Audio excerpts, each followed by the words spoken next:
Hello hello hello hello. आवाज पतली रखना। प्रबल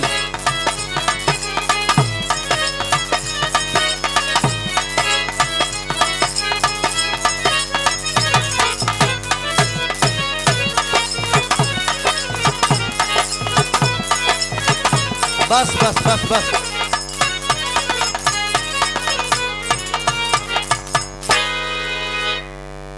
हेलो। बेस हटाओ बच्चा, देखा था।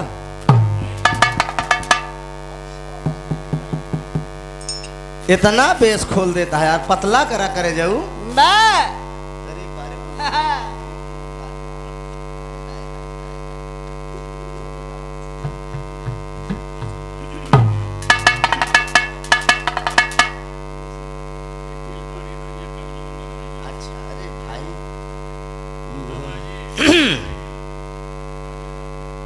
कैसे बहनी समझ के एक दब के अब हम खड़े है बतावा। सुंदर पुष्पहार 500 रुपए का पुरस्कार आदरणीय कमलेश नेताजी तुलापुर के सरजमेश हैं और हमारे बड़े परम मित्र हैं गुलशन भारतीया कटका का धरती से 2 साल नहु के मंच पे गाए रजनीगंधा से प्रीति पाल से। अब केरिक बेईमानी कही गए हमारे साथ, लेकिन ये उम्मीद तुमसे ना ही रही, जान ले। भैया का प्रणाम हो, आशीर्वाद की परीक्षा है दोस्त। मेरा गांव मेरा देश साथियों, एक बार आए हुए मेहमान कलाकारों के लिए जोरदार ताली बजा दीजिए। मीरा बताएं कि बड़े दिनों के बाद मुलाकात हुई। बड़े दिनों के बाद कहाँ 3 साल हमका याद है 3 साल बाद मुलाकात भई बा। पहला कार्यक्रम हमारा इनका बलिया जिला में ना, बलिया जिला में दरोगा साहब के यहाँ हुआ था। आज आपसे मुलाकात हुई है, हमारे प्रयागराज में आई हैं आप, आपका स्वागत है। शांति बनाकर बैठिए साथियों, परिस्थितियां चाहे जो रही हो, लेकिन हम कोशिश करेंगे दोस्त कि जिले की गरिमा जाने नहीं देंगे। आइए हमारे साथ।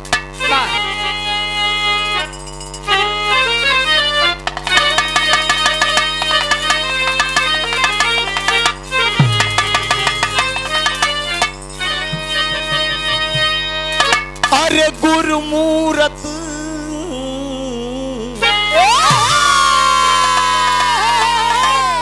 गुरुमूरत मुख चंद्रमा, अरे सेवक नैन चकोर,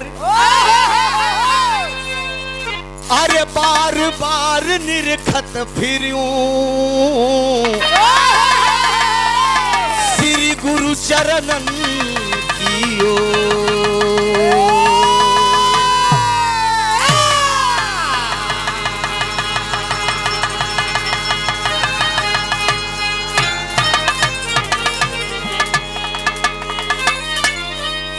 नमो नमो पिंडेश्वरी, अरे माँ नमो नमो जगदम्ब, अरे भक्ति जनन के कार्य हितमा, अब करती कहाँ विलम्ब।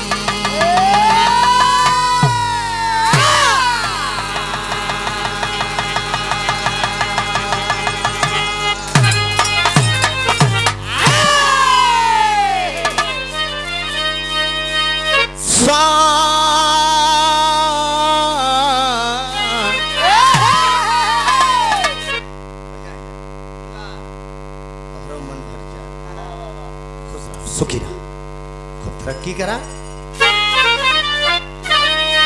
स्वामी से सेवक बड़ा है चारों युग में प्रमाण, अरे सेतु बांधे थे राम जी, पर लांघे थे हनुमान।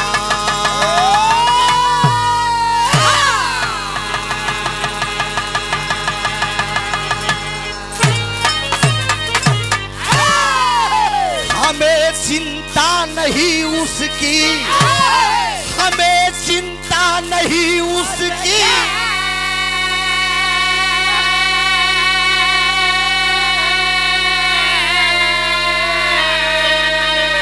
अरे उसे चिंता हमारी।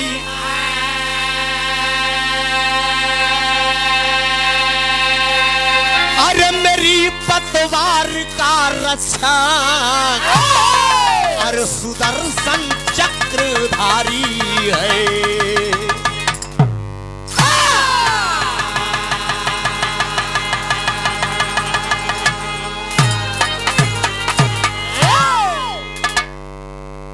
कार्यक्रम की शुरुआत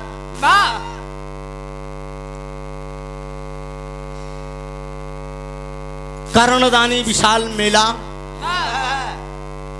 कनिहार जिला प्रयागराज के सरजमी पे ग्रामीण अंचल से चलकर आए बिरहा के हृदय सम्राट श्रोता बंधु, बड़ी उम्मीद के साथ आज आप सब बिरहा सुनने आए। 3 हस्तियां जिला प्रयागराज से अलविदा हो गई दोस्त।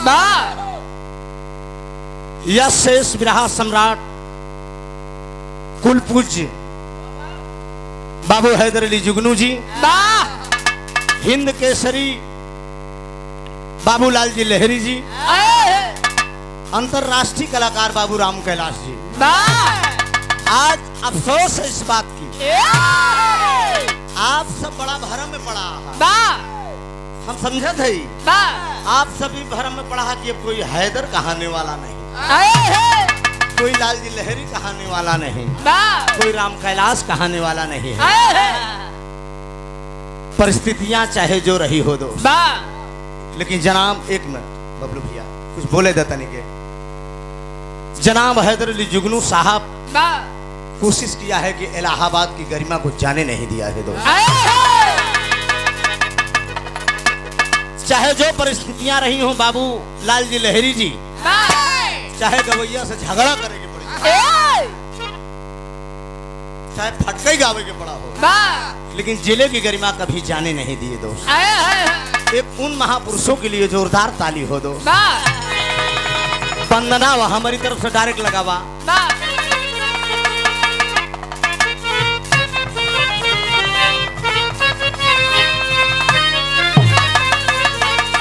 पहलवान भैया आए हुए साथी कलाकार मीरा मूर्ति जी को मैं वंदन अभिनंदन कर रहा हूँ कि अरे भैयन के अगवा मई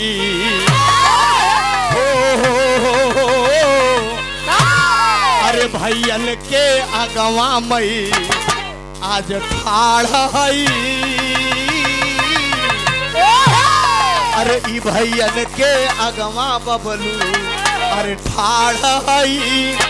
कुछ सूझत ना हम गाई का, बस बात सहारा माई का। भैयन के अगवा ठाड़ाई, कुछ सूझत ना हम गाई का, बस बात सहारा माई का।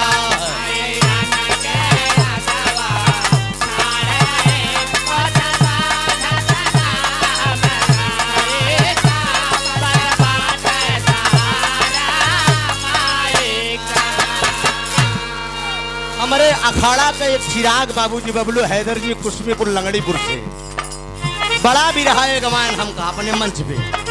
ओम प्रकाश दीवाना से बाबू विश्वनाथ जी से कई मंच मैंने गाया दोस्त। बहुत बहुत धन्यवाद पूजनी पिताजी को। हमार बात तनी ध्यान दा दोस्त। ना तो से कौनो बात छिपल,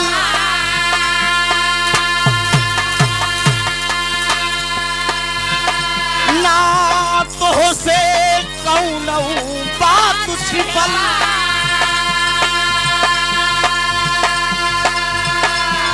मैया सब कुछ तू जानत है,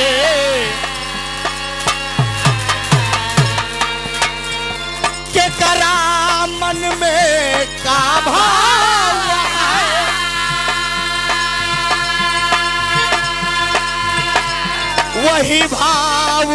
सबके मानत है,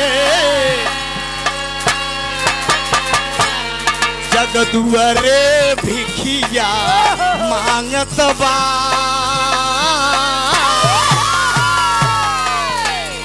जग दुआरे भिखिया मांगत बा, हम मांगई माँ सकू जाई का, बस बाटै सहारा माई का, जग दुआरे भिखिया मांगत बा, हम मांगई माँ सकू जाई का, बस बाटै सहारा माई का, जग दुआरे भिखिया मांगत बा, हम मांगई सकू जाई का, बस बाटै सहारा माई का। हमार एक एक बात आखिर समझे चला दो। महरूम जनाब हैदरी गुरुजी ने कितना मार्मिक शब्दों में इसको लिखा है।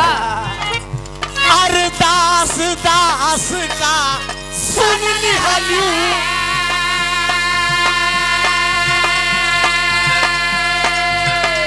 बस बही नजर घुमा दिहलू,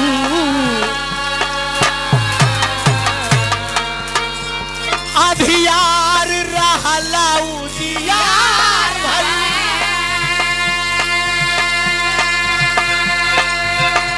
सब रीत क प्रीत निभा दिहलू। अरे भगवती, ये लड़का वही गवैया आया, बिरहा में आया तो मैं चलने के लिए टूटी साइकिल माँ मेरे पास।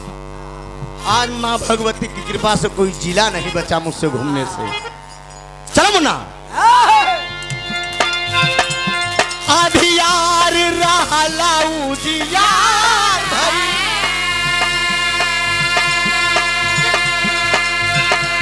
सब रीत क प्रीत निभा दिहलू,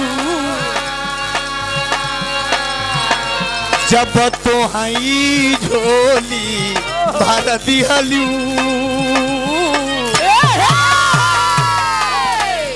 जब तो हई झोली मोरी भर दिहलू, दूसरे से हाथ पसारी का, बस बाटे सहारा माई का, जब तो हई झोली भर दिहलू, दूसरे से हाथ पसारी का, बस बाटे सहारा माई का, जब तो हई जाने। अरे जिया सुना।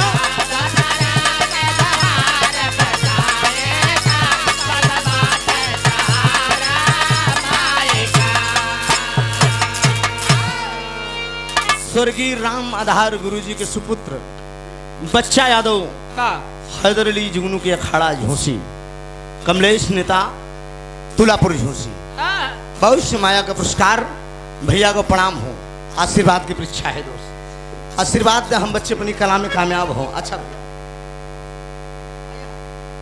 पूर्णमासी भाई हमारे बड़े परम मित्र हैं, बनारस में हमका बड़ा बिरहा गवायन भैया है, टहर टहर का चप्पा चप्पा पे 100 रुपया का पुरस्कार, बहुत बहुत वंदन अभिनंदन है। अच्छा तनी जोरदार ताली हो जाए भैया।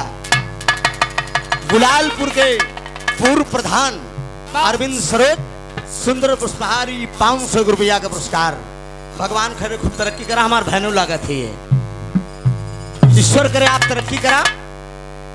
अगला और अंतिम प्रमाण दो, कहना है दोस्त, 501 रुपया का पुरस्कार परम पूज्य त्रिवेणीपुरम झोंसी के आदरणीय भुवर यादव नेताजी, जमाना गुजर के दोस्त विजयलाल यादव जी से हमारा गाना कराएं त्रिवेणीपुरम में। रजनीगंधा कई मंच आपने गवाने का काम किया, और आप उनके भांजे सूरभान यादव हनुमानगंज फतुहा कवि जी बड़ा हम सबका सहयोग करते हैं। 500 रुपया का पुरस्कार वंदना का लाइन पर दोस्त, आखिरी भाव है, तनी ध्यान दे आप सब। कभी राम आधार चल गई ने,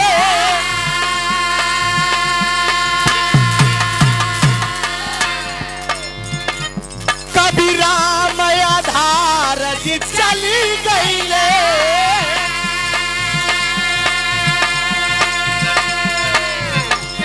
तेरी धूल लगा के मथवा में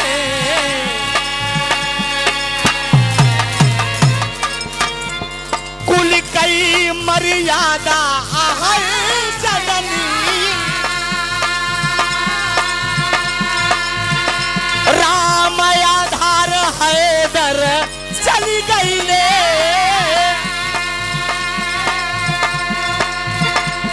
तोरी धूल लगा के मथवा में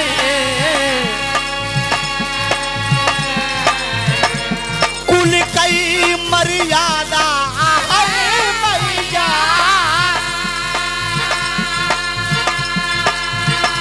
राम गुलाब अनिल जी के हथवा में तोरा त्रिभुवन नाथ बाउर जननी तोरा त्रिभुवन नाथ बाउर जननी इंसान न एक कहूँ पाई का बस बात सारा माई का तोरा त्रिभुवन नाथ बाउर जननी इंसान न एक कहूँ पाई का बस बात सारा माई का है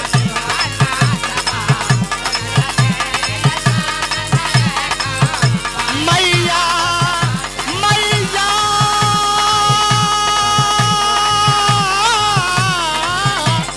मैया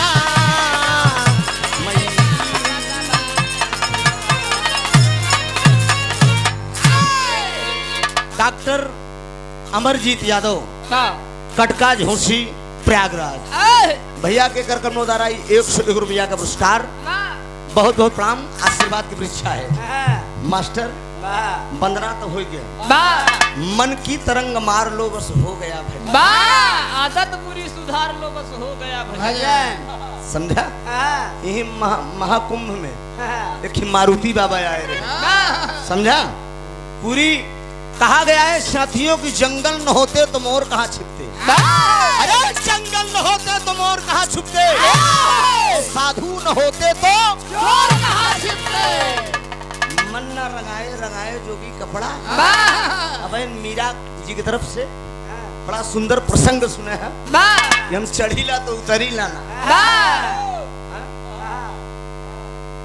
अरे वाह भाई वाह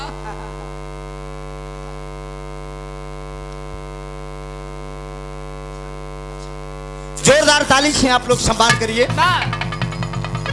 बाबू जंग बहादुर यादव पहलवान हथकार झूसी से अंतरराष्ट्रीय पहलवान हैं ये सब जिले की गरिमा बचा कर रखे हैं ऐसे बहादुरों पे ऐसे पहलवानों पे हम लोगों को नाच करना चाहिए पहलवान भैया के जोरदार ताली बजा के आप लोग सम्मान करा इतना जान लिया 501 रुपया और सुंदर पुष्पहार बहुत बहुत वंदन अभिनंदन धन्यवाद मैं दूंगा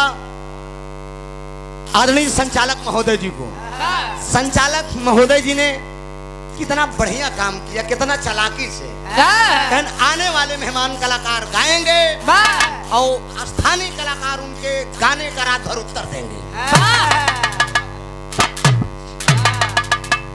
जब तोहरे किस्मत में तोहरे कहे ये नहीं उतरा है तो यही हो मतलब वो कहीं हम उत्तर दे ही रहा था ना मतलब हम अपने से न बढ़ पाई तन क्यों हाँ ठीक है मास्टर तनिक प्यार से भैया प्रभाकर सिंह यादव जिला सचिव समाजवादी पार्टी उस्तापुर झूसी प्रयागराज 200 रुपया भैया का प्रणाम बा आशीर्वाद की परीक्षा एक जोरदार ताली बजाकर थोड़ा से आप लोग सम्मान करिए आदरणीय बिरहा जगत के मीडिया प्रभारी काशी बनारस की धरती से हमारे आपके बीच में कमलेश वर्मा जी मीडिया प्रभारी आए हैं आप लोग जोरदार ताली बजाकर आप लोग सम्मान करिए हम चाहेंगे आदरणीय कमलेश वर्मा जी मीडिया प्रभारी साहब नेताजी भी आए हैं आप अकेले भी आए हैं अच्छा हम चाहेंगे कि आप मंच पे आए आपका सम्मान है। तीर्थराज प्रयागराज की धरती पे आप लोग आए हैं। कमलेश भैया और उनके साथ में जो भाई आए हैं, तुम्हारे चैनल का नाम क्या है? भूल जाएगी। अमृत म्यूजिक बिरहा, ये बड़ा अच्छा कलाकार भी हैं। राज प्रेमी मौर्य ना, हाँ, इनका चैनल चलत बा खूब बढ़िया। आप सब सब्सक्राइब करा, इनके लाइक करा, कमेंट करा इनके चैनल पर। हमारो गाना जाई उल्टा सीधा न लिखा करा बच्चा। हाँ, ये बार तो कहते हैं फोन के रोके रहे।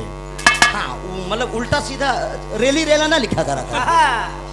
हमारा सबका सम्मान बा, हमारा सबको रोजी रोटी है। बाकी चाहे जमन लग जा खूब डावा यार, कोनो दिक्कत नहीं। कौन यूट्यूबर लिख देते कि मीरा मूर्ति ने त्रिभुवननाथ को रेला, ऐसे लिख देती हो। कैसे कहूँ ऐसे लिख देते कि त्रिभुवननाथ मीरा मूर्ति को रेला। अब बताओ ये काया आपन व्यूअर्स बढ़ावे में लोग उल्टा सीधा लिख दे। आने जंग गया। जितने यूट्यूबर भाई आए हैं सबको मैं धन्यवाद दूंगा। इस बेरोजगार के समय में अगर हमारी कला से, हमारी वाणी से अगर इन लोगों को 2 पैसा मिल रहा है तो हमारा क्या जा रहा है? हाँ?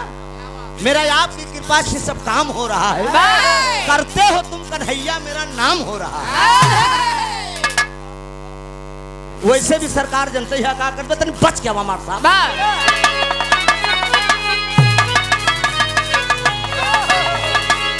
एक मिनट डॉक्टर साहब, कमलेश ही आ गए। आज इनसे हमसे फोन पे बात होत रही। हम कहे कमलेश भैया बनारस गवाऊ एकदम हमका छोड़ दे है तुम। हाँ, जोरदार ताली बजाकर आप लोग सम्मान करिए। एक जमाना था कि महीना में 15 दिन एक कमलेश जी मुझे बनारस में रोक कर बिरहा गवाते थे। पूर्वांचल का जितने भी धुरंधर कलाकार थे, स्वर्गीय परशुराम गुरु जी, सुमूरत जी, दीपक सिंह जी, विश्वनाथ जी, राम जन्म जी, मंगल कवि जी, तमाम कलाकारों, विद्वान कलाकारों से आपने प्रोग्राम गवाने का काम किया। हाँ? मैं तो उनसे कहा हम गाए जो उनका नाम ले लिए। जोरदार ताली बजाकर आप लोग सम्मान करिए हमारे कमलेश भैया के। मेरे एक निवेदन पे आप बनारस से चले आए दोस्त, बहुत बहुत धन्यवाद है आपको। ऐसे बैठा कहूँ टहरा जी ना हो रहा। बबलू प्रजापति, कमलाकांत प्राचा, मरी माई के मंदिर, समाजवादी पार्टी के सांस्कृतिक प्रकोष्ठ के आप अध्यक्ष हैं। हम चाहेंगे कि आप भी मंच पे आ जाएं, आपका भी सम्मान कर दिया जाए। आप इतनी दूर से आए हैं। अरे वाह, प्रयागराज की धरती पे आना पड़ेगा, मानेंगे कमलेश भैया, यही बनारस है। आइए नेताजी, आपका भी सम्मान है। आइए सबले।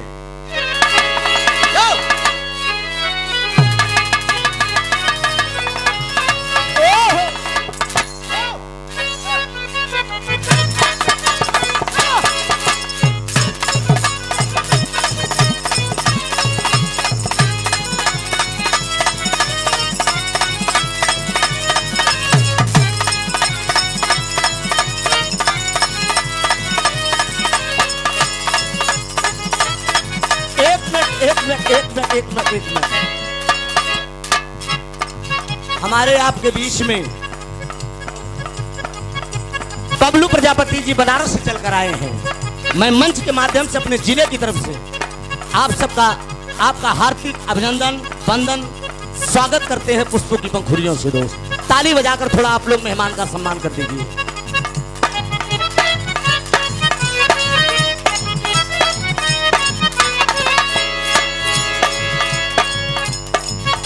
सुंदर गीत का इशारा हमरे डॉक्टर साहब करत हैं। माता पार्वती भगवान भोलेनाथ से सवाल करत हैं। तनी सुना ये गौरा के सैया, तनी सुना ये गौरा के सैया, काहे भावे ला बेल के पतैया।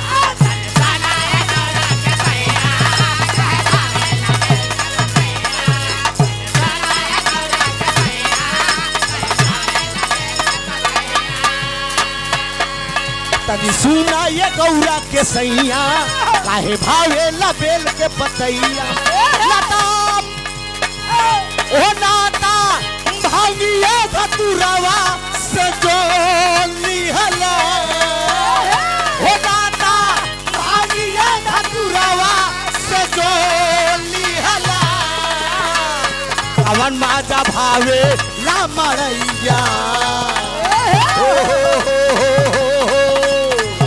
सावन माजा भावे ला मड़ैया महल पे रहल छोड़ दिया सावन माजा भावे ला मड़ैया महल में रहल छोड़ दिया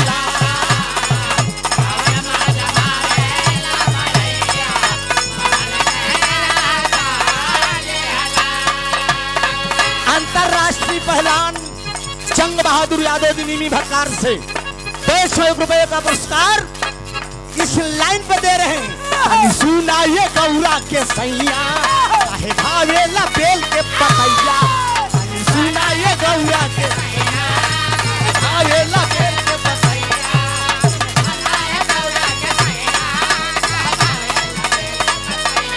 हो नाता भागिया धतुरवा से जोड़ी हले हो नाता भागिया धतुरवा से जोड़ी हला सावन माजा भावे ला मड़ैया ओ हो सावन माजा भावे ला मड़ैया महल में रहल छोड़ दिहला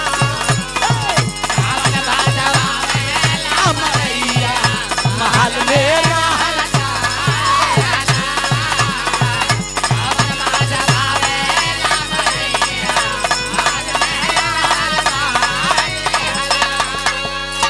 500 रुपया का पुरस्कार सुंदर पुष्पहार कमलेश वर्मा बनारस की धरती से मीडिया प्रभारी हम सबके मार्गदर्शन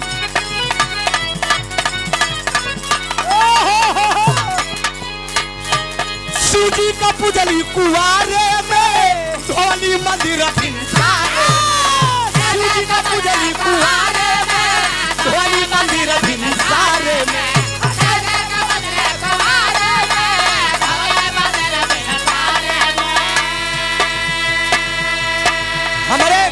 हमार धर्म का भाई पुण्यवासी जी मितई कपूरा के धरती से बहुत बनारस में आपने मुझे कार्यक्रम गवाया है 100 रुपया का पुरस्कार भैया का प्रणाम बात की परीक्षा बा तनी घबरा न भाई दुकानदारी है बेरोजगार है कोनो रोजी रोटी नहीं है तेनी यादव समाज सेवी चखिनौता से 100 रुपया का पुरस्कार सूजी का पुजली कुआरे में ढोली मंदिर भिनसारे में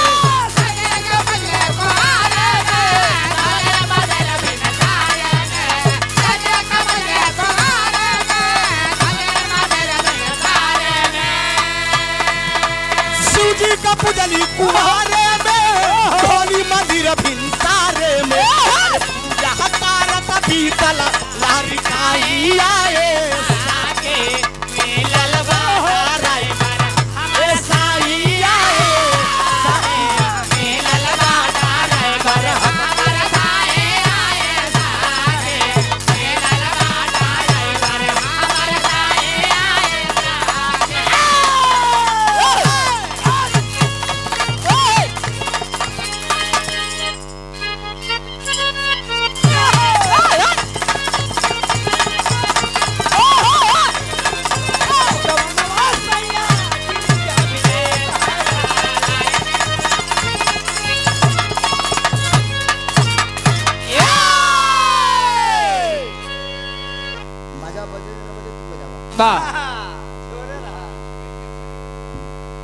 लल्लन आरबी सांस्कृतिक प्रकोष्ठ शिवैया से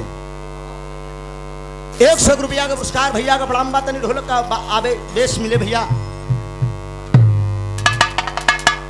बहुत सुंदर अभी आप लोगों ने प्रसंग सुना रावण की सारी सेना मारी गई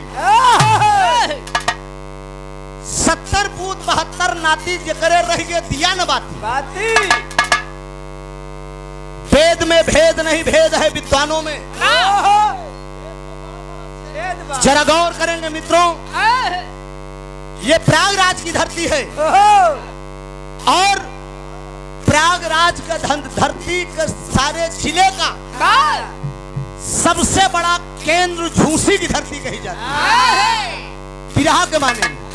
इसलिए किसी झूसी की धरती पे स्वामी गीतानंद जी पैदा हुए, इसी झूसी की धरती पे बगल में कोतारी गांव में दादा भुल्लूर जी पैदा हुए, इसी झूसी की धरती पे बाबू रामधार यादव पैदा हुए। इन्हीं रामधार के कनक से निकला हुआ एक बिरहा का सिरताज हिंदुस्तान ही नहीं पूरे विश्व में जिसका जलवा, जिस शख्सियत का नाम बताया गया हैदर अली जुगनू। ये वो धरती है, यहाँ के लोग पारखी लगाते हैं कौन कलाकार क्या गा रहा है। बैनर मैंने देखा, बैनर में लिखा था कर्णदानी का विशाल मेला। तो मूड घर से मैंने बना दिया, हमने कहा इसके मतलब कर्ण के विषय में गाना चाहिए। क्यों पहलवान जी, सही बात है, कर्ण के विषय में गाना जरूरी है। और कलाकार वो अपना वजूद और वसूल नहीं भूलना चाहिए। कम से कम जिस उपलक्ष्य में आए हैं उस उपलक्ष्य में गाना जरूर है। खैर मीरा जी मेहमान कलाकार है। हाँ भैया सही बात, तेरे ही पड़ी बा सोहर गावत अच्छा लगी ना लड़का पैदा फैन पे निकला। रामायण का प्रसंग मीरा जी से आपने सुना। मीरा जी के कहा गीतों का 2 शब्द में मैं काट के कर्ण की कहानी सुनाऊंगा। ठीक है, ठीक है। बात उस समय की है साथियों, रावण की सारी सेना मारी गई। स्कंदर मन में विचार कर रहा है कि अब तो कोई बचा नहीं है, सुबह लंका में चढ़ाई होने वाली है। सोच रहा है मैं अब किसको भेजूं। उसके मन में, उसके ख्याल में एक दिमाग आया, एक बात आई कि मेरे भाई जो विभीषण है, विभीषण की एक लड़की है जिसका नाम सुषमा है। वो भगवान ब्रह्मा से वरदान पाई थी, मन चाहा रूप धारण कर सकती हो। स्कंदर पहुंचा, कहा है सुषमा तुम सीता का रूप धारण करके रामादल में चली जाओ। गिरावट नहीं है, केवल उनके गाना का बात बतावत है। एक समझ ला, कहा कि त्रिभुवनवा बाव मार दे, समझा। हाँ, समय भी देखना है ना। बोल दिया, कहा जाओ।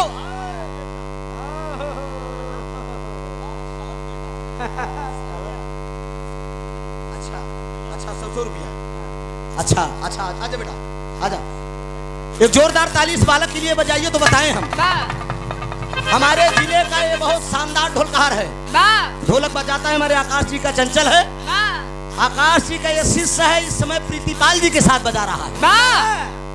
पहले दूसरे मर्द के साथ बजाओ तो ना मेहरारू वाला हवा युग लग गया। हमके कर बाचा कहा गुगा मिली है ना, उन्हीं के साथ बजाओ। 101 रुपया का पुरस्कार इलाहाबाद के शानदार राइटर अमरेंद्र कवि जी आवारा जी। 101 रुपए का पुरस्कार हारमोनियम के बड़े सुंदर कलाकार दीपक पाल जी। और 100 रुपया ये कमल मुन्ना जो ढोलक मास्टर है। भगवान करे खूब बढ़िया बजाओ बेटा, तरक्की करो। गौर करेंगे, रावण पहुंचा, कहा है सुषमा तुम्हें सीता का रूप धारण करके रामादल में जाना है, मुर्दा लाश की तरह, ताकि राम ये समझ जाए मेरी सीता मारी गई। स्कंदर मार कर फेंक दिया, राम अयोध्या लौट कर चले जाएं और मेरी विजय हो जाए। सुषमा कहा है इतना घोर पाप तू हम से करोगे? कहा नहीं जाओगी तो मारी जाओगी। सुषमा सोचे कि मारी जाबे करे, चाहे हुआ मारी जाए चाहे ऐसे बढ़िया करे पापी का हाथे का मारी जाए, भगवान का हाथे मारी जाए। नदी की धारा में सीता का रूप धारण करके वो पहुंची। भगवान राम बजरंगी से बोले कि बजरंगी जाकर देखो नदी में लाश कैसी आ रही है। हनुमान जी गए, जब पलट के देखे तो सीता का लाश। भगवान राम से बोले कि अनर्थ हो गया, रावण तो मार डाया माता को। राम बोले कि लड़ाई लड़ना बेकार है, चलो घर। लेकिन बाबूजी एक बात जरा गौर करिए, बारे बजरंगी, प्रभु राम से बजरंगी जी ने कहा कि धारा के विपरीत ये बह रही थी, धारा इधर से जा रही तो लाश इधर से आ रही, इसके हो न हो कोई ये राक्षसीन है, रावण की कोई भेजी हुई दूत है। भगवान राम चिता लगवाते हैं, उस पर जब मुखाग्नि करने जा रहे हैं, उसी समय हनुमान जी पहुंचे सुषमा से, कहे सुषमा बताओ, सही सही बताओ तोर का नाम बा।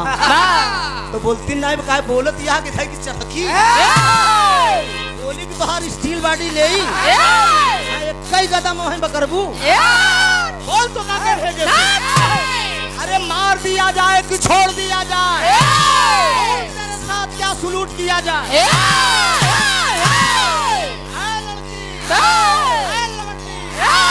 कौन तुझे भेजा है? जो साला भेजा वो बताया नहीं, वो बताया नहीं,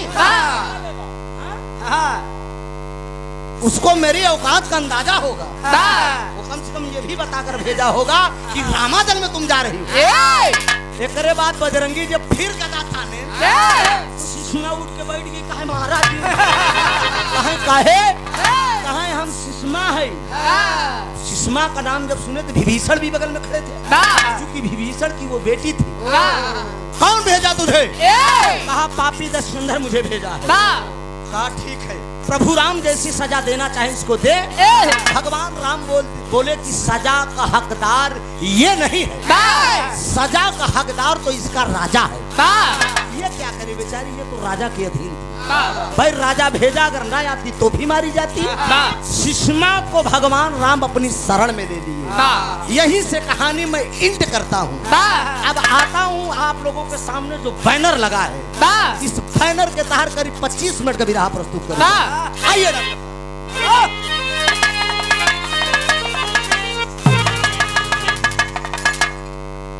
ज्योति पैथोलॉजी लैब, आप महोदय की तरफ से 100 रुपया का पुरस्कार। भैया का प्रणाम, आजा बेटा जल्दी आओ। अच्छा जोरदार ताली, हाँ पढ़ना जोरदार ताली से सम्मान कर दीजिए। ये इन्हीं का शिष्य है कमल, और अपने गुरु का सम्मान कर रहा है। कमल मुन्ना भूमिका की लाइन दीजिए डॉक्टर।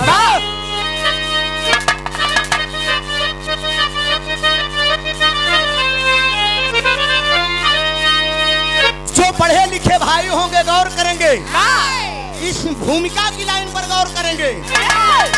अरे चेतन चपल चंद्रिका चंद्रमा की, बहादुर पहलवान, इस भूमिका पर आप गौर करेंगे। जो विद्वान होंगे, ये झूठी की धरती है, ये इस भूमिका की लाइन अनुप्रास अलंकार मिलेगा मित्रों। चेतन चपल चंद्रिका चंद्रमा की, चक्षु की चितवन चमेली सिकाया। अरे चलत चाल चेतन सी चंचल चकोरी, चतर चित्त चौहर चहरु चारु वाचा।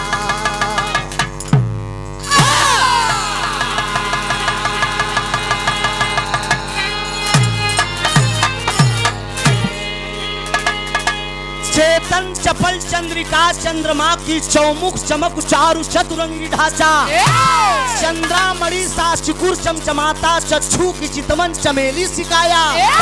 चलत चाल चेतन से चंचल चकोरी, चचल चित्तु चौहर चार चार वाचा। 48 चा था इसमें, लो 48 चा से ये भूमिका थी। चलत चाल चेतन सी चंचल चकोरी, चचत चित्तु चौहर चहर चारु वाचा। एक लाइन कव्वाली बा डॉक्टर।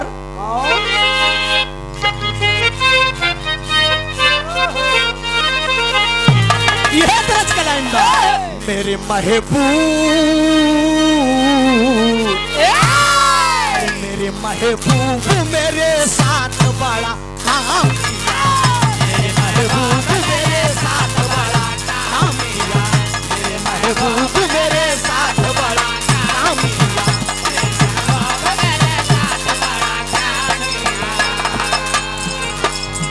मेरे महबूब मेरे साथ बड़ा काम किया।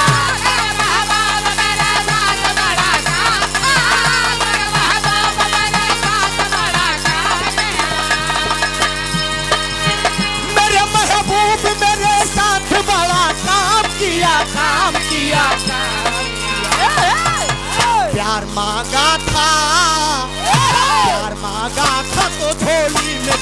को डाल, जय माता था झोली में गम को डाल दिया, जय माता था झोली में गम।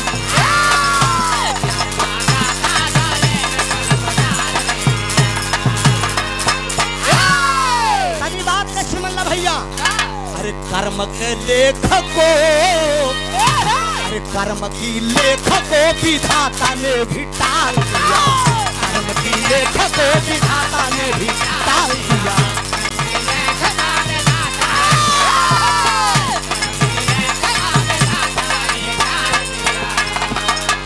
कर्म की लेखको विधाता ने भी टाल दिया,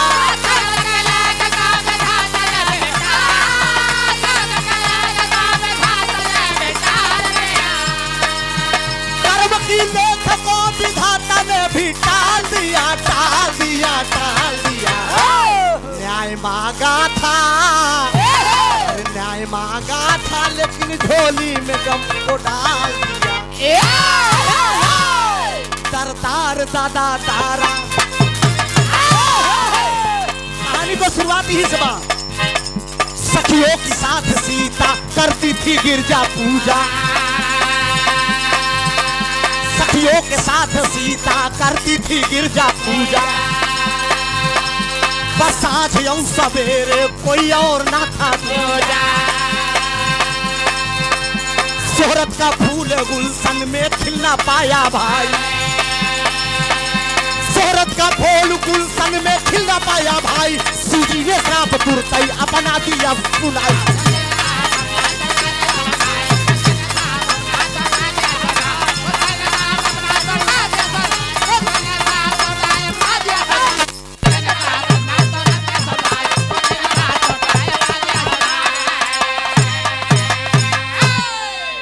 गौर करेंगे बाबूजी, बात उस समय की है त्रेता की, जरा गौर करेंगे मित्रों। भगवान माता सीता जनक नंदनी कुंवारी है, उनके भालेपन की बात है। रामायण की एक बड़ी अद्भुत कहानी मिलेगी। मेरा दावा है कि जल्दी किसी कलाकार के मुख से ऐसी कहानी नहीं सुने होंगे। एक निचोड़ निकाला गया।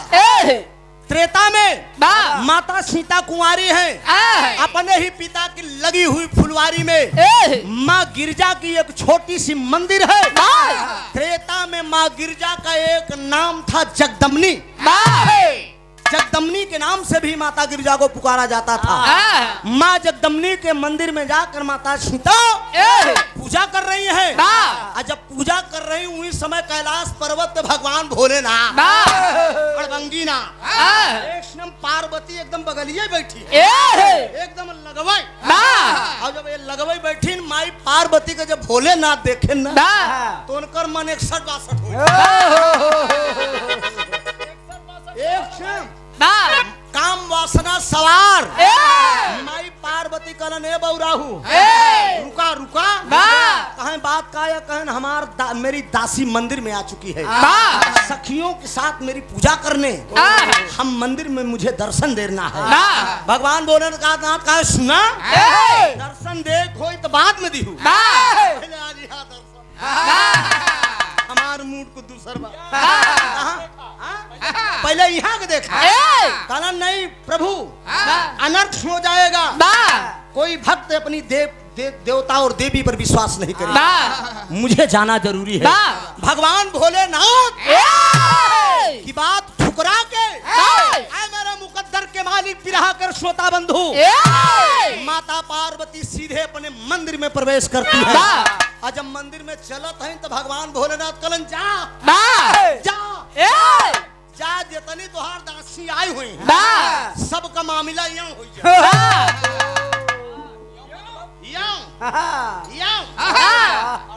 अर्थात सब गर्भवती हो जाएगा, सब ऐसे कि हमरे काम में रोड़ा डाल दी। बारे अड़बंगी देवों में महादेव भगवान भोलेनाथ, माई पार्वती मंदिर में आती है, जगदम्बनी माँ मंदिर में आती है, माता सीता पूजा करती है। जब पूजा करके निकरक सखिया सहित बाहर तब मामला गड़बड़ तो यहाँ तरस के लाइन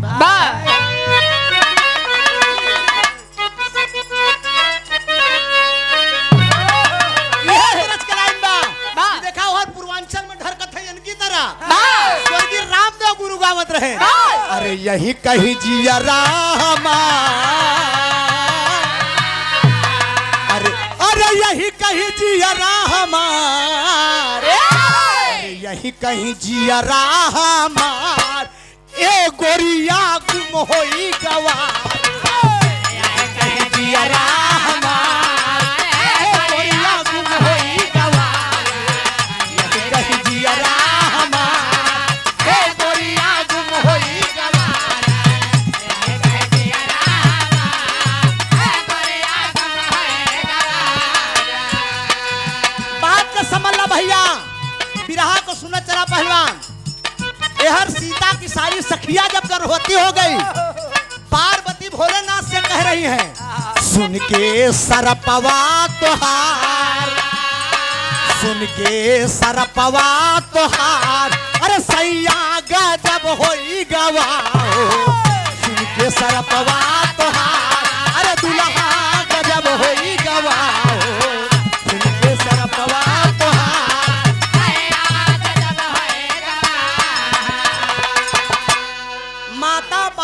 भगवान भोलेनाथ से कहने लगे कि स्वामी, अरे आप तो ऐसा शराब दे दिया कि सखियां जितनी हैं, सीता सहित सारी सखियां कुंवारी हैं, लेकिन सब जनकपुर में गर्भवती हो गई, तो जितनी सखी रही सब बैठ को ही लागिन रोवई, जब सब रोवई लागिन कहीं जब तक हमारी गर्भ ठीक न होई हम लोग घरे जाब।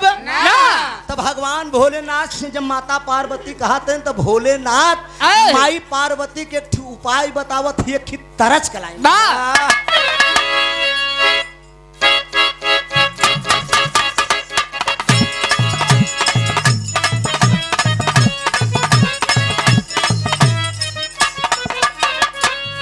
यह तरच कलाइन बा, बुढ़वा मलाई खाला बुढ़िया खाली लपसी, बुढ़वा मलाई खाला बुढ़िया खाला लपसी, बुढ़वा मलाई खाला बुढ़िया खाला लपसी, केहू से न कम बाप तोहिया पिए बेबसी, केहू से न कम बाप तोहिया पिए बेबसी, बुढ़वा मलाई खाला बुढ़िया खाली लपसी, बुढ़वा मलाई खाला बुढ़िया खाला लपसी, बुढ़वा मलाई खाला बुढ़िया खाला लपसी।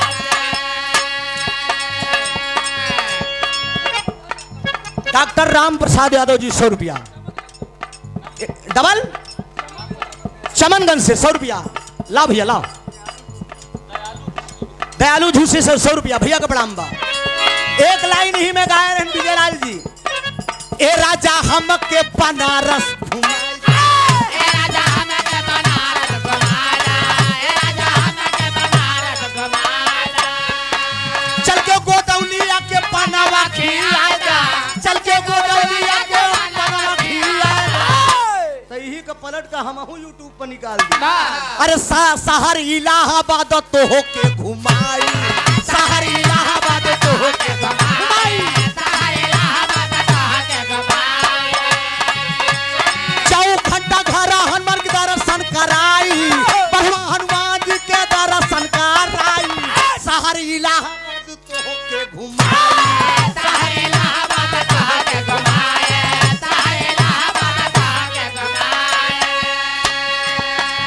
हमरे फौजी भैया की तरफ से 100 रुपया का पुरस्कार, थोड़ा समय बाउंड है इसलिए समय के अंदर काम करना है।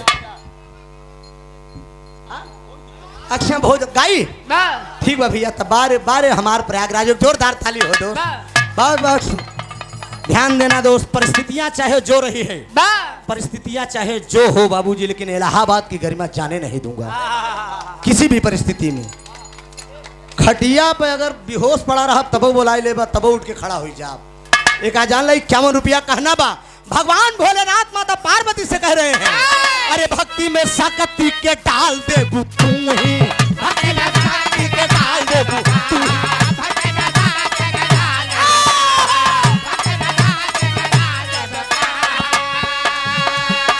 गिरजा परसानिया के डाल दे तू ही, गिरजा परसानिया के डाल दे तू, भक्ति में शक्ति के डाल दे तू, भक्ति में शक्ति के डाल दे तू ही।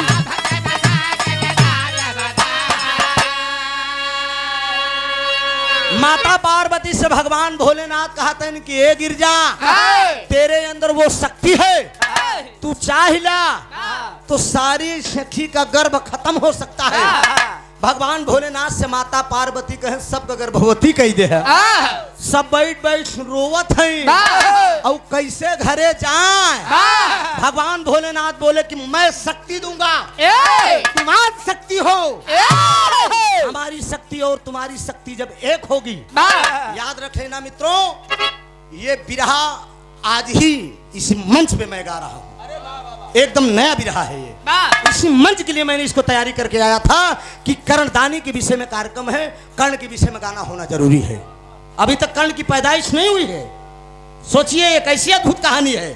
भगवान भोलेनाथ पार्वती से बोल दिए मैं वो शक्ति दूंगा, सारी शक्तियों का गर्भ खत्म तो नहीं होगा लेकिन संशोधन हो सकता है। संशोधन का हो सकत, सबका गर्भ एक के एक में हो सकत। तो सोरठी का लाइन बहुत का बा।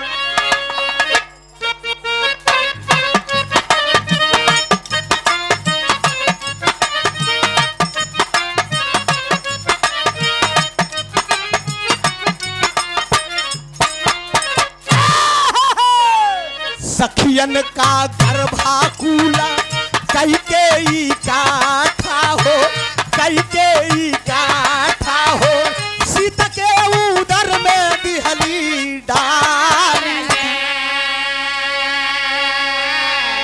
सखिया सब मुक्ति पाके आईली निभावानवा बाबू, आईली निभावानवा हो, खुशी भइलिन सुना श्री मान। सीता कुमारी बाटी बाबू के दुलारी बाटी, बाबू के दुलारी बाटी, लागल कलम का बाड़ी यारी। गौर करेंगे बाबूजी, आज शक्ति जगदम्बा माँ गिरजा ने भगवान भोलेनाथ की शक्ति से सारी सखियों का गर्भ इकट्ठा करके सीता जी के गर्भ में डाल दिया। सारी सखियां मुक्त हो गई, सीता जी अकेले केवल गर्भवती हुई। कहाँ बदन पियर आई गया, राम आधार वाली लग गई। आए हाय कहाँ अरे दुल्हन दुबराई गयू काहे बदे, अरे राम दुबराई गयू काहे बदे, कहाँ झकोरा मारे झूलनी उही साड़ी लहरा रे, झकोरा मारे झूलनी साड़ी लहरा, झकोरा मारे झूलनी साड़ी लहरा।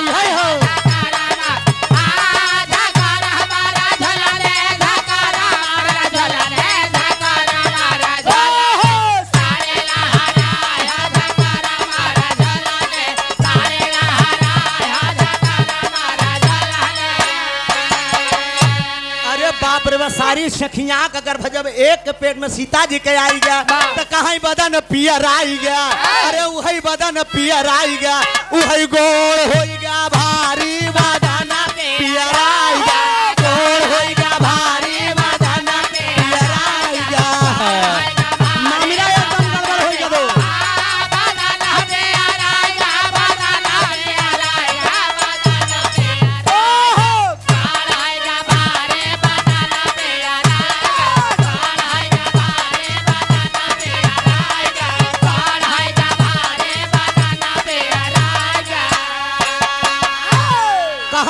माह बीतले दूसरा बीती, कहा तीसरा चौथा पांचवा कैल निंगा, कहा अरे छठे महीनावा में अरे वही गर्भ सताई, बदन पियर आएगा। अरे बाप रे बाप, सारे देवी अरे देवता गण बाबू जब पहले खबरिया, ऋषि मुनि जुट के अइले सीता के नगरिया, अरे गर्भ पिंडवा कऊ है, अरे गर्भ पिंडवा कऊ है, अरे दिहे ललकारी बदन पियर आएगा। माता सीता गर्भवती है, आज माई सीता गर्भवती है तो गिरजा मैया को रोई के कहा थी, का कहा थी, महातारी हो महातारी, महातारी हो महातारी,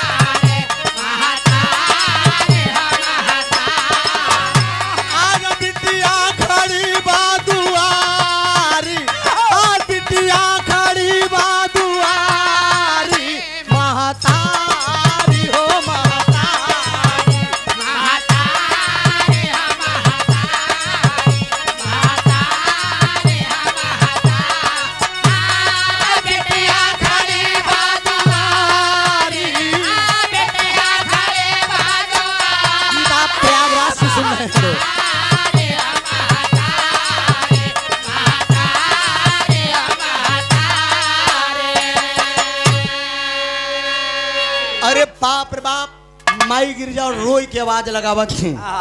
माई गिरजा का मंदिर में माथा उठा के पटक दिया सीता। अरे मैं कुंवारी हूँ माँ, हम कुंवारी है महतारी, हमारे ऊपर इतना बड़ा कलंक लग जाये, हम अपने माई बाप के अपने गांव देश के कहाँ मुंह दिखाऊ महतारी। माई गिरजा बौराहू से कहा कि बौराहू ये इतना बड़ा कलंक हमरे बिटिया पर लगाए दे सीता पे। देवतागण बाबूजी स्वर्गलोक से पुष्पों की वर्षा करने लगे और माई सीता के पास सारे देवतागण भगवान ब्रह्मा विष्णु महेश आज ऋषि मुनि योगी यति तमाम देवतागण कुबेर इंद्र सब लोग विराजमान हैं बाबूजी। विराजमान होंगे कि सीता कुंवारी हैं। तो तेरी का भाव बा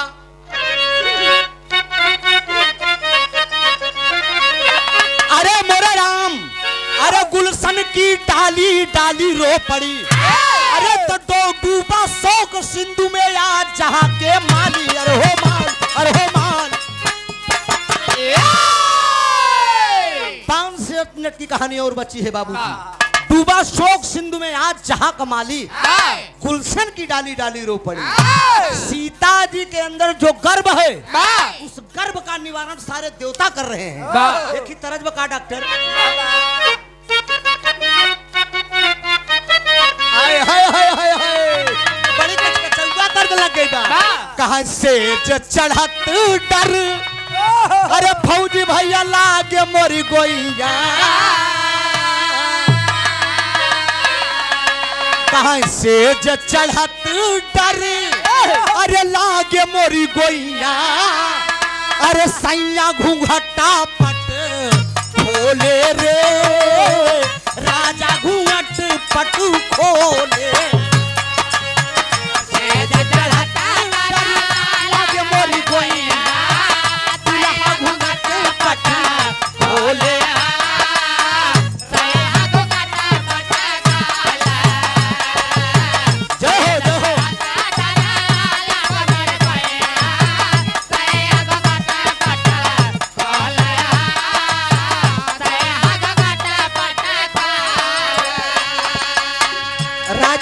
यादव जी आप चंदौहा हमारे डॉक्टर साहब के गांव के और परम मित्र भी हैं। राजीत राम भैया के छोटे भाई बिजली यादव जी ने अनमोल पुरस्कार दिया और ये बड़ा प्रसाद रूपी पुरस्कार है। जिला जौनपुर से चलकर आए हैं दोस्त। बिरहा का दिल लगी देखना आये, बिरहा केवल हैदर अली जुगनू का सुनत रहे आया स्वर्गीय हफीज चंचल का। जिला जौनपुर से मुन्ना उपाध्याय, मुन्ना गुरु 50 रुपया हमारे लिए, 50 रुपया हमारे आकाश चंचल के लिए। थोड़ा जोरदार ताली बजाकर आप सम्मान करिएगा। मुन्ना गुरु जी हमारे परम पूज्य गुरु हैदर अली जुगनू साहब पे आप बड़े ही लंगोटिया यार थे, साथ में बैठकर भोजन करते थे दोस्त। एकदम बहुत गुरु जी आपको माने। 1 मिनट के लिए आप गुरु जी मंच पे खड़े हो जाएं, खाली 1 मिनट के लिए ताली बजाकर आप लोग सम्मान करिए। हैदर अली कलामान का बिरहा के होगा नहीं पसंद आए, कहे नहीं याद त्रिभुवन तो हार तने के आवा था। ताली बजा के आप लोग सम्मान करें। आप प्रयागराज में आए हैं दोस्त।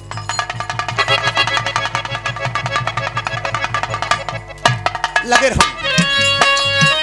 गर्भ पिंड जब धरती पे आई ले,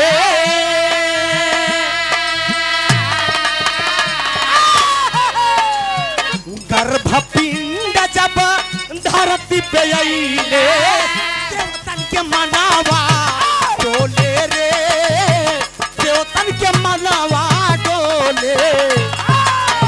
गर्भ पिंड जब धरती पे आई ले, देवतन के मनावा डोले, देवतन के मनावा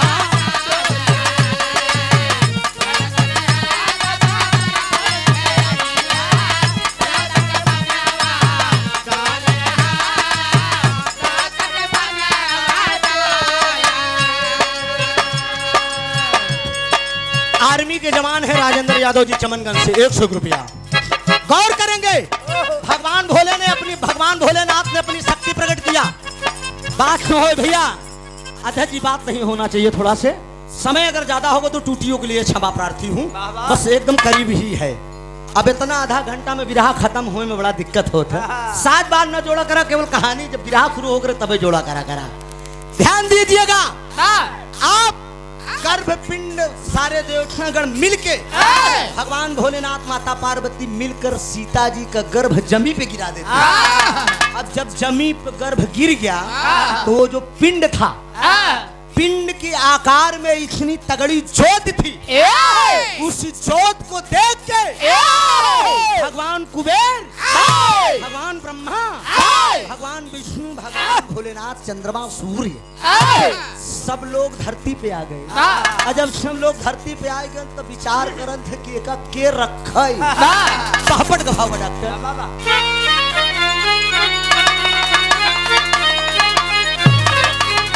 अरे देवता गणे वो सोच लागे जनवा बाट जनवा गाढ़े में।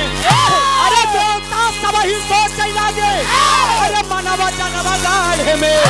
अरे गर्भ पिंड के करिहई के पलनवा जनवा गाढ़े में।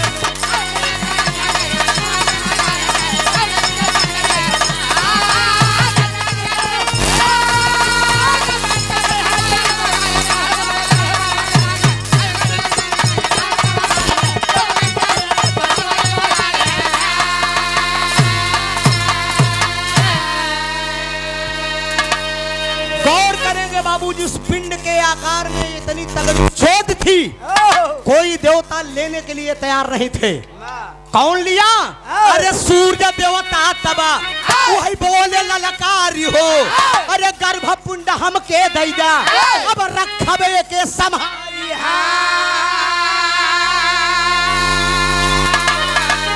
अरे समय आया धरती पे, अरे उथलवा जनवा गाढ़े में। अरे गर्भ पिंड के करी है के अब पलनवा जनवा गाढ़े में।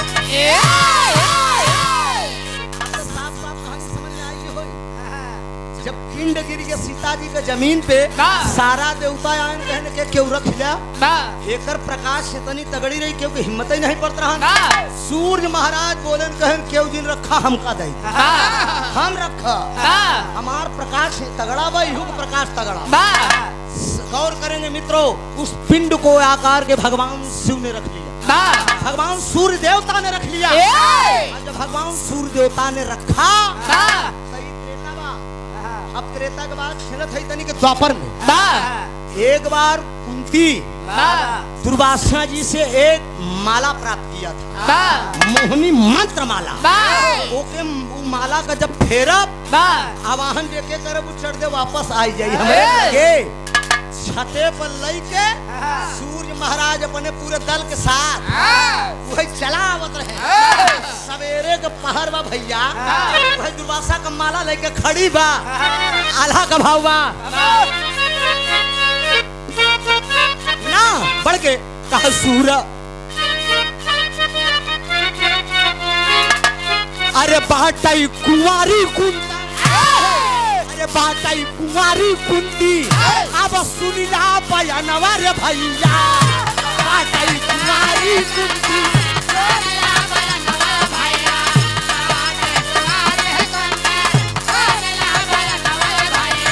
माला फेलत बाटैया बा सुना श्री मां। माला फेलत बाटैया बा सुना श्री मां। अरे फेरता फेरता माला, अरे फेरता फेरता माला, अरे सूर्य के बोलावली है भाई।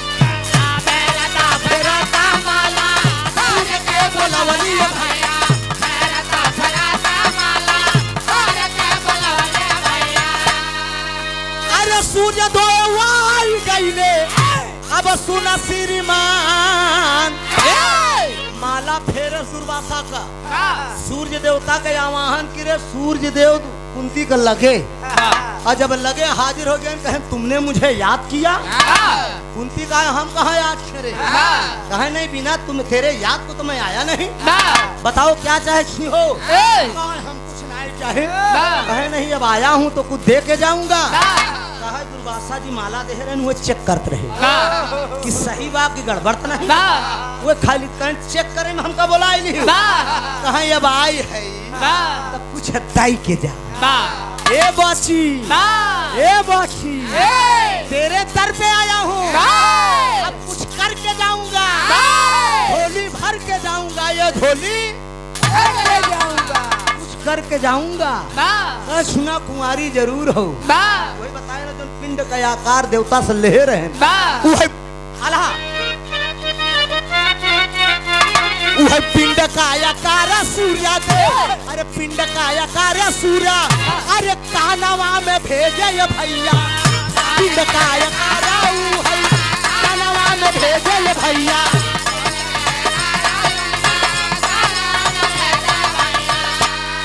अरे गर्भवती हो गई अब कुंती कुंवार। प्रमाण मिला वो जो पिंड का आकार था उसी पिंड के आकार के कुंती के कान के द्वारा गर्भ में प्रवेश कर दिया। याद कर लियो, कुछ लोग बताते हैं कि कान के द्वारा कर्ण पैदा हुआ था। ऐसा नहीं मित्रों, भगवान सूर्य देवता ने कान के द्वारा उस पिंड के आकार को सीता जी के गर्भ में प्रवेश किया। और जब प्रवेश किया था माता कुंती के गर्भ में, जब प्रवेश किया था समय आया, समय का चक्र धीरे धीरे बीता तो हुआ क्या, आखिरी भाव है।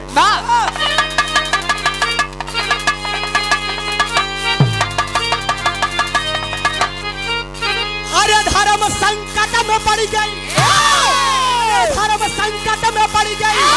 अरे अब कुंती रानिया, अरे पैदा भाई ने धरती पे करण हो दानिया।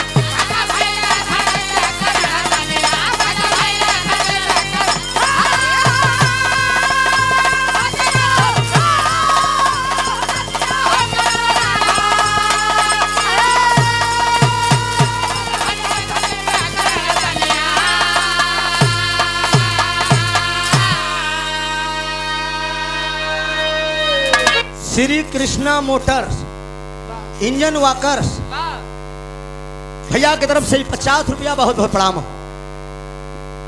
माँ गायत्री इलेक्ट्रीशियन 111 रुपये का पुरस्कार भैया की तरफ से बहुत बहुत प्रणाम। धर्म संकट में पड़ गई कुंती रानिया, पैदा भइले धरत पे करण हो दनिया। अरे सूर पुत्र होई के बाबू, अरे नमवा कमाए। अरे दानियों में दानी पीरा कारण कहाए।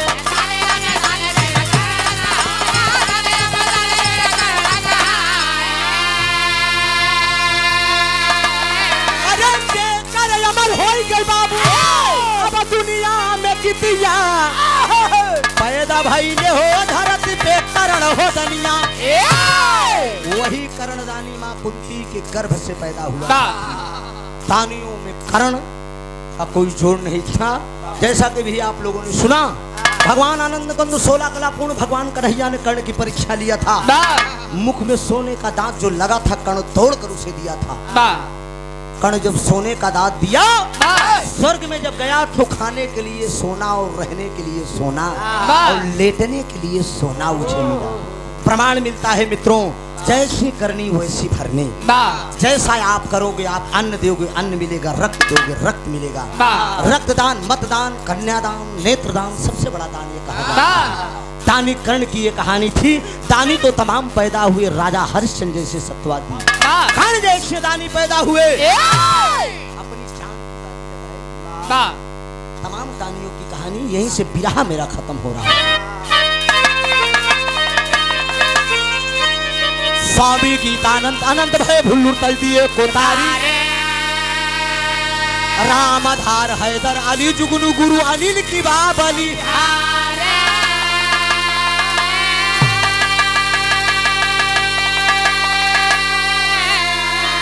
अरे सुमन की डाली डाली रो पड़ी, त्रिभुवन नाम का रक्षक बाटई मई हर वाली। सुमन की डाली डाली रो पड़ी।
बहुत बहुत धन्यवाद।